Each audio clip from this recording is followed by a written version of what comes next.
Here are the top stories for today, June 11, 2021. More freedom. The government allows elderly citizens who have been fully vaccinated against COVID-19 in GCQ and MGCQ areas to leave their homes. The government assures equal distribution of vaccines as the country gets its biggest shipment so far of over 2 million donated Pfizer vaccines from the COVAX facility. Another 100,000 doses of Sputnik V jabs are expected to arrive later tonight. The palace says President Rodrigo Duterte is set to lead the commemoration of the country's 123rd Independence Day outside Metro Manila. And no sorry is enough. Various government officials and sectors says the communist terrorists must pay a hefty price for the mind blast that shattered the dreams of young football star Keith Absalons and his cousin in Masbate.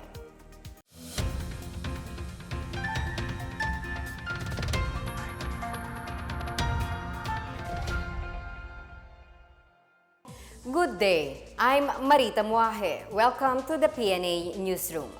We start with some good news for our grandparents. Fully vaccinated senior citizens residing in areas under General Community Quarantine or GCQ and modified GCQ are now allowed to go out. Presidential spokesperson Harry Roque said the Interagency Task Force for the Management of Emerging Infectious Diseases agreed to allow senior citizens who already received 2 shots of COVID-19 vaccine to travel within their zones. The IATF-EID's decision came following the appeals to give fully vaccinated senior citizens a special privilege to enjoy more freedom, so long as they continue to heed the health protocols. Senior citizens' rights advocate and election lawyer Romulo Macalintal earlier said allowing fully vaccinated senior citizens to leave their residence would encourage more old people to receive COVID-19 vaccine jobs. Meanwhile, the IATF also allows the opening of indoor non-contact sports venues at 30% in the NCR Plus areas. This include gyms, fitness studios, skating rinks, and racket sports courts, provided they have safety seal certifications. Also allowed to open are historical sites and museums in the NCR Plus areas at 20% venue capacity. Moving to another good news, all fully vaccinated individuals in the Philippines are now allowed to travel abroad, but they have to secure first a certification indicating that they already received 2 vaccine doses. Under IATF-EID Resolution 119, fully vaccinated individuals leaving the Philippines are only required to present their vaccination cards before boarding. Prior to their departure, the fully vaccinated individuals are also required to carry a certification issued by the Department of Information and Communications Technology or the City Health Officer of the local government unit which administered their last dose. Returning fully vaccinated individuals in the Philippines only have to spend 7 days in an isolation facility upon their arrival in the country. They will no longer be required to undergo RT-PCR testing unless they manifest COVID-19 symptoms within the 7-day quarantine. Malacanang assures there is no inequality in the distribution of COVID-19 vaccines in the country. Presidential spokesperson Harry Roque explains that the government has to allocate more vaccine doses in areas with high COVID-19 infections. Hindi naman po inequality, kundi it is based on science na talaga pong kung saan yung kuta, kung saan pinakamataas ang mga kaso ng COVID-19 ay binibigyan po natin ng karagdagang supply. Meanwhile, the 2.2 million doses of Pfizer vaccines that arrived in the country last night are already allocated in Cebu, Davao, Metro Manila, and nearby provinces that experience a surge in the number of COVID-19 cases. The government also considers the storage capacity of the local government units as Pfizer vaccines requires negative 70 degrees Celsius or below. Vaccine Czar Secretary Carlito Galvez Jr. said Cebu and Davao region will get 210,600 doses each, while around 1.9 million doses of the jobs will mostly go to Metro Manila, Laguna, Rizal, Bulacan, Pampanga, Batangas, Baguio City, and other areas with third-party solutions. NCR Plus areas might shift to the Ordinary General Community Quarantine or GCQ in July. The IATF said quarantine classifications in the country depend on the daily attack rate, 2-week average attack rate, and healthcare utilization rate. Presidential spokesperson Harry Roque said the healthcare utilization rate in Metro Manila is looking good and remains very low. So I would say, in fact, that based on the figures, Metro Manila Plus might be looking at a de-escalation. It might not be to MGCQ, but it could be to ordinary GCQ. Cagayan de Oro conducts a simulation exercise in anticipation of the arrival of Pfizer vaccine. Meanwhile, Iligan City reports it has already inoculated 95% of its medical frontliners. More on this and other news in the province from Janice Cave. In Cagayan de Oro, the city government has started their simulation exercise in preparation for the arrival of Pfizer jabs next week. Local officials assured that there would be no selling of vaccine slots, as only those who received a confirmatory text message will be accommodated. The city government says their data management system is a closed system, which means that target recipients who are on site cannot be overtaken by another recipient. In Iligan City, 3,300 of the 3,600 healthcare workers have already completed their COVID-19 vaccine. This is equivalent to 95% of medical frontliners in the city. The local government also reported that some 9,000 senior citizens have already been vaccinated, of which 1,500 of them completed their second dose. Registration is ongoing for those who belong in the A3 category. Meanwhile, 8 barangays in General Santos City noted a high number of COVID-19 cases. As such, the local government intensifies its vaccination drive in the area, which includes Barangays Lagao, Bula, Conel, San Isidro, Apopong, Labangal, Kalumpang, and Fatima. The city government received on Wednesday an additional 2,750 doses of Sinovac vaccine. The jabs are intended for the remaining target individuals under the A1, A2, and A3 categories. For the PNA Newsroom, I'm Janice Cave.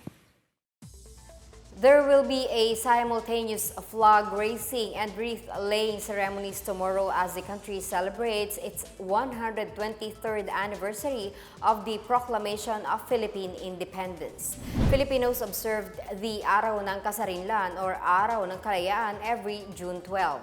This year's theme is Kalayaan 2021, Diwa sa Pagkakaisa at Paghilom ng Bayan.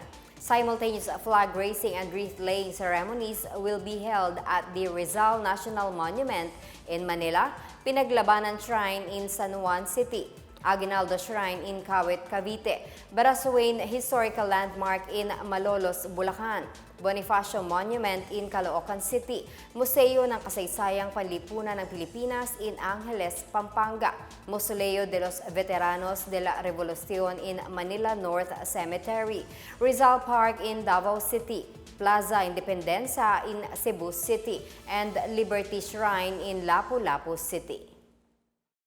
Still to come, government officials and other sectors are in one voice. The NPA must be held liable for the murder of a football star and discussing in Masbate.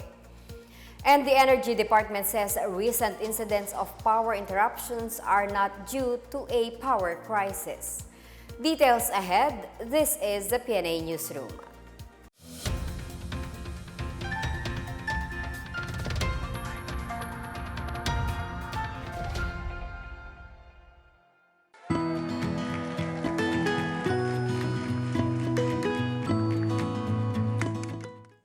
The COVID-19 pandemic has greatly changed our lives for the worse. Lives and jobs were lost and economies reached a meltdown. Thanks to the arrival of safe and effective vaccines, we are one step closer to normalcy. It's time to do our part, get vaccinated for our safety and for our recovery. You are there in that community, go there and have yourself vaccinated by any of the vaccines available. They are all potent, they are all effective.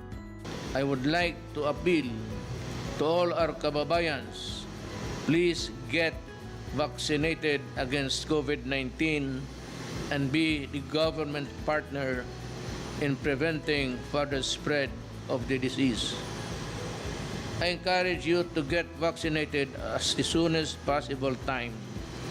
These vaccines are safe and they are the key to reopening our society.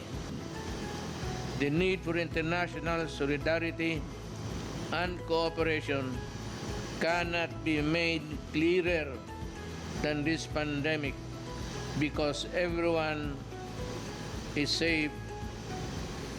No one is safe globally until everybody is safe. Vaccines work.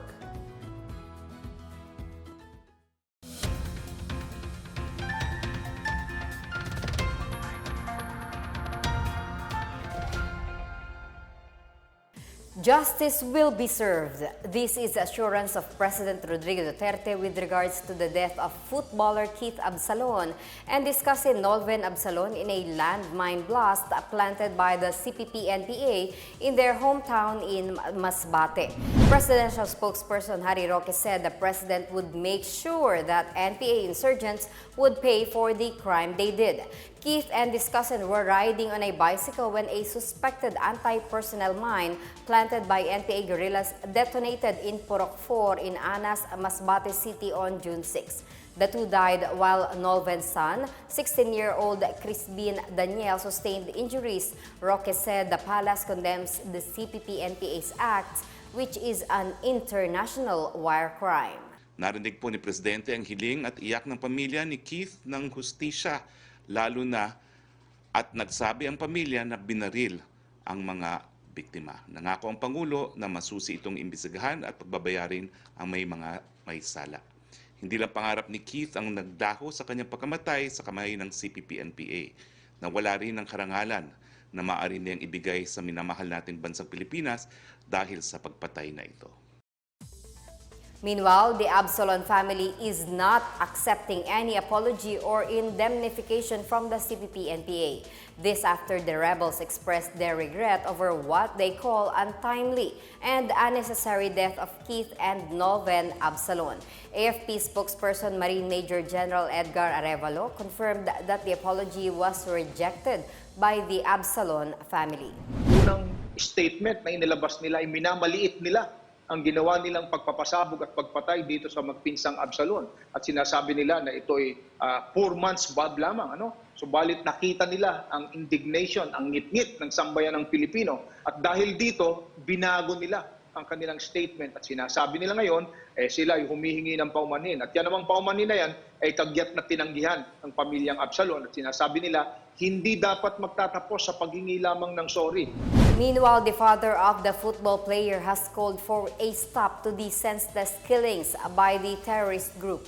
In an interview, Nathaniel Absalon, father of Far Eastern University athlete Keith Absalon, said he does not want a similar tragedy to happen to others. He said the deaths came as a shock to their family as they still find it hard to believe that such a tragic event would befall their kind, quiet, and loving son. The Masbate City Police are now preparing to file charges against the suspects. While the Makabayan bloc condemned the attack of the New People's Army that killed the Absalon cousins in Masbate City, the country's defense chief said these remarks lack sincerity. The details from William Theo. Defense Secretary Delfin Lorenzana said the apology issued by the Makabayan bloc is half-hearted. This as he noted that the group has been salient on the past atrocities committed by the CPP-NPA. Lorenzana said the rebels has no choice but to acknowledge their crime as they were caught in flagrante delicto or caught in the act. PNP Chief General Guillermo Liazar also scored the communist terrorist group for claiming remorse over the deaths of Absalon and his cousin. He urged the communist terrorists to surrender the perpetrators of the incident to show that they are sincere. Meanwhile, the Western Visayas Regional Task Force to End Local Communist Armed Conflict, or ANTF6 LCAC challenged the Kabataan Party List to stop giving first aid to its image. This after the party list blamed the government for the CPP-NPA's use of arms in the killing. Associate Prosecutor Flosemer Gonzalez, spokesperson RTF6 LCAC, challenged the group to get real, otherwise they only acted as the spokesperson backing up the CPP-NPA. He said the party list has been very diligent in attempting to divert the issue and transfer the blame to the government to cushion the impact of the negative reaction of the public towards the CPP-NPA. MMDA Assistant Secretary Celine Pialago, who is also one of the spokespersons for the National Task Force to End Local Communist Armed Conflict or NTF-LCAC, challenged Kabataan Party List Representative Sara Elago to exhort the NPA to lay down their arms or take the path of peace. She said it is common knowledge that Elago and the other members of the so-called Makabayan Bloc are fronts of the CPP. Meanwhile, the Commission on Human Rights, or CHR, also urges the CPP-NPA to identify and turn over all those responsible for the anti-personnel mine blast in Masbate.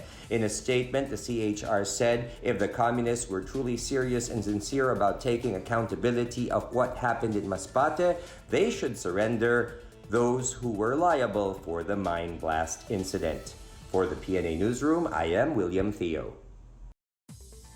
The Philippine Permanent Mission to the United Nations in Geneva deplored the new People's Army's continued use of landmines and improvised explosive devices as a clear violation of the international humanitarian law.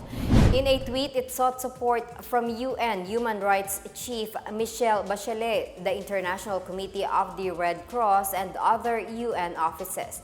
It cited the killing of FEU football athlete Keith Absalons and discussing among the latest instances of landmine-related terrorist acts done by the NPA. The Communist Party of the Philippines and its armed wing, the NPA, had taken responsibility for the incident. It said the continued use of mines and improvised explosive devices in wanton violation of IHL is unacceptable. The IHL is a set of rules to limit the effects of armed conflict and protect non-combatants. It also restricts the means and methods of warfare. Anti-communist groups on Thursday slammed anew on the continuous coddling of Communist Party of the Philippines founding chair Jose Maria Sison and his colleagues by the Netherlands government. Members of Liga Independencia Pilipinas, League of Parents of the Philippines, Melchora Women's Party List, Youth Power Against Destabilization and Terrorism, and Duterte Youth Party List staged a picket rally in front of the Embassy of the Kingdom of the Netherlands in Makati.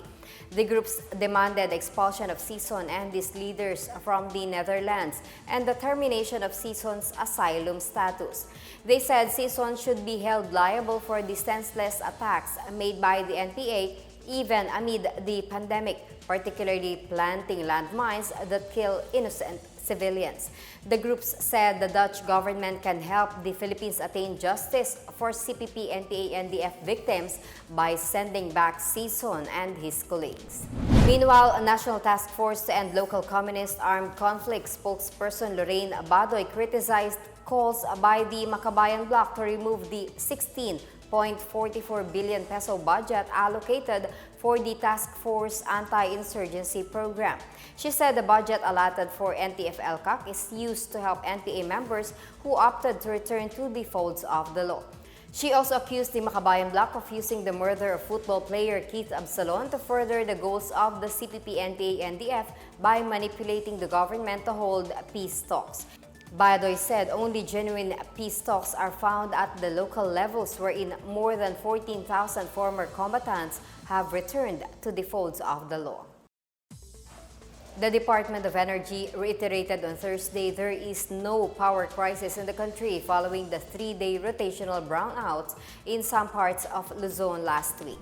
In a Senate hearing, Energy Secretary Alfonso Cusi said the country has enough power to serve the needs of consumers, even with the peak demands for the year forecasted at 11,841 megawatts. However, Cusi said the Luzon grid could not afford to have more than 2 power plants to go on forced and unplanned outages when power demand is rising.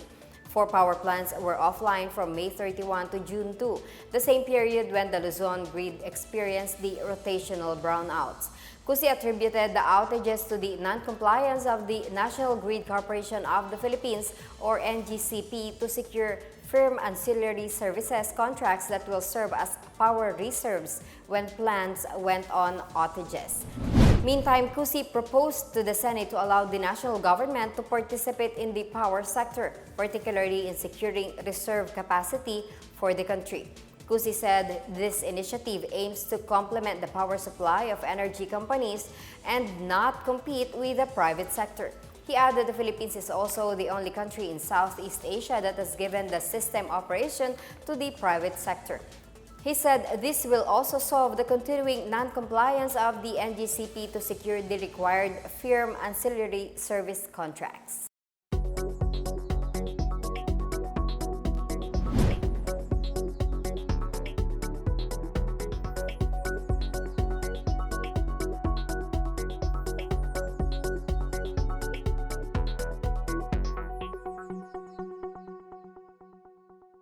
Up next, some 200 Badyaos are back in their hometown in Zamboanga after being rescued in Manila. And Filipino athletes competing in the Tokyo Olympics who are based abroad will get vaccinated in their host countries. Back after a quick break, stay with the PNA Newsroom.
You are still watching the PNA Newsroom.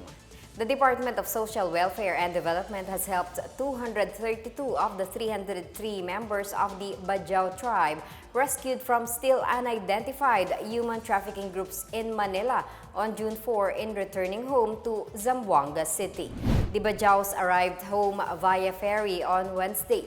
The DSWD National Capital Region said the IPs were given family food packs, hygiene and sanitary kits, milk and cooked meals while they were at the BP2 Center. They were also provided with 5,000 pesos in cash. The agency is also coordinating with its Region 9 counterpart for further interventions to be provided the Badyaos. The other Badyaos, 23 of whom are relatives of the 4 who tested positive for COVID-19, are in isolation. Meanwhile, the city government of Zamboanga has sought the interventions of the Interagency Council Against Trafficking to investigate the mass departure of Badyaos to Manila. In her letter to Justice Undersecretary Emeline Aglipay Villar, Mayor Maria Isabel Climaco Salazar also requested the council to provide a long-term solution to protect the interest of IPs. She expressed concerns that the Badyaos may be victims of exploitation and trafficking by unscrupulous individuals. Anti-trafficking operatives rescued 18 IPs, of which 10 are minors at the Ninoy Aquino International Airport, Terminal 3 on May 5. 6 bajaus, including 3 minors, were intercepted by the WCPC Visayas at the Mactan International Airport, Lapu-Lapu City on May 30. Now that the Philippines has positioned itself on the global map with the establishment of the Philippine Identification System or PhilSys, the Philippine Statistics Authority said Filipinos should be aware of its significant components to maximize data security and effectiveness. These components are the PhilSys number, Philippine Identification Card or the Physical ID card, and the PhilSys registry. The registrant's PSN, which contains highly sensitive data, will be registered in all government agencies. The PhilID contains the registrant's demographic and biometric information gathered during steps 1 and 2 of the registration process. The card bears a PhilID number that will be used for transactions to protect the PSN. The PhilSys registry contains all registered records for the unified database. The PSA is tasked to serve as the PhilSys registry responsible for the protection and security of all the records.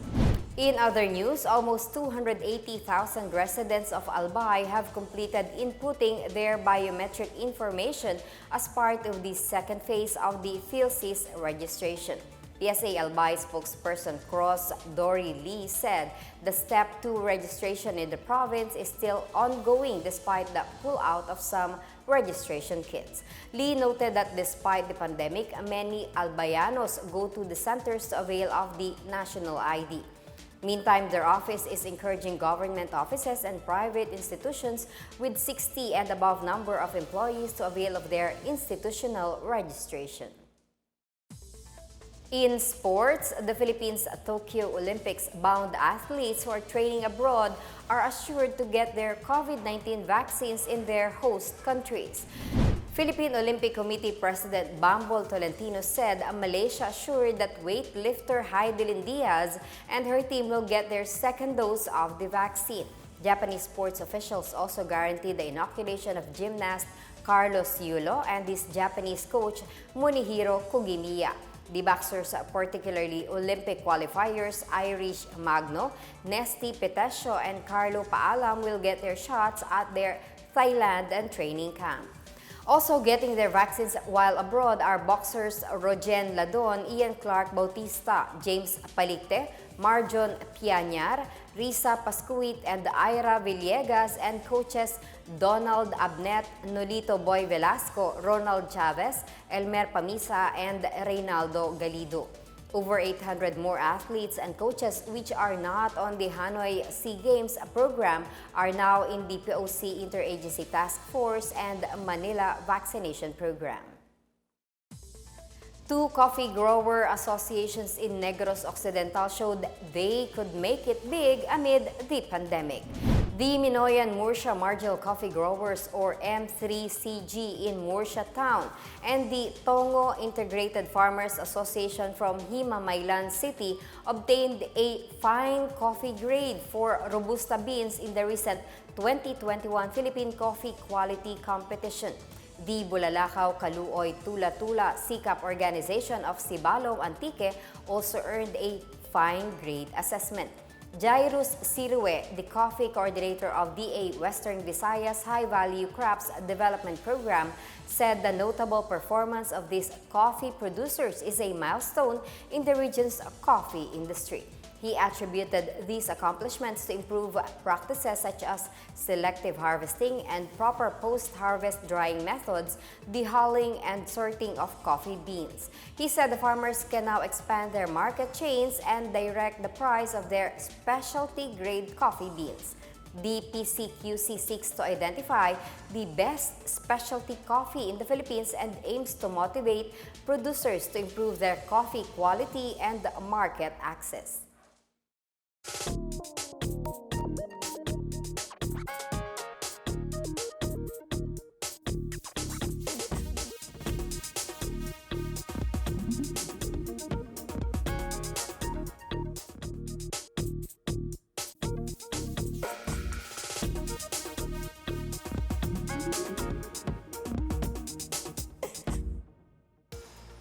Here's another look at today's biggest stories. More freedom. The government allows elderly citizens who have been fully vaccinated against COVID-19 in GCQ and MGCQ areas to leave their homes. The government assures equal distribution of vaccines as the country gets its biggest shipment so far of over 2 million donated Pfizer vaccines from the COVAX facility. Another 100,000 doses of Sputnik V jabs are expected to arrive later tonight. The palace says President Rodrigo Duterte is set to lead the commemoration of the country's 123rd Independence Day outside Metro Manila. And no sorry is enough. Various government officials and sectors says the communist terrorists must pay a hefty price for the mind blast that shattered the dreams of young football star Keith Absalons and his cousin in Masbate. Thank you for watching another episode of the PNA Newsroom. To check more news content, visit our webpage or head on to the Philippine News Agency's Facebook and Twitter accounts. For more stories about the government and how it serves Filipinos, look for these hashtags in all of our social media platforms and websites. We are shown on the pages of the PCOO and its attached agencies. Also, watch us on television on PTV4 and IBC 13. And that's your daily dose of the biggest stories that you need to know from the PNA Newsroom.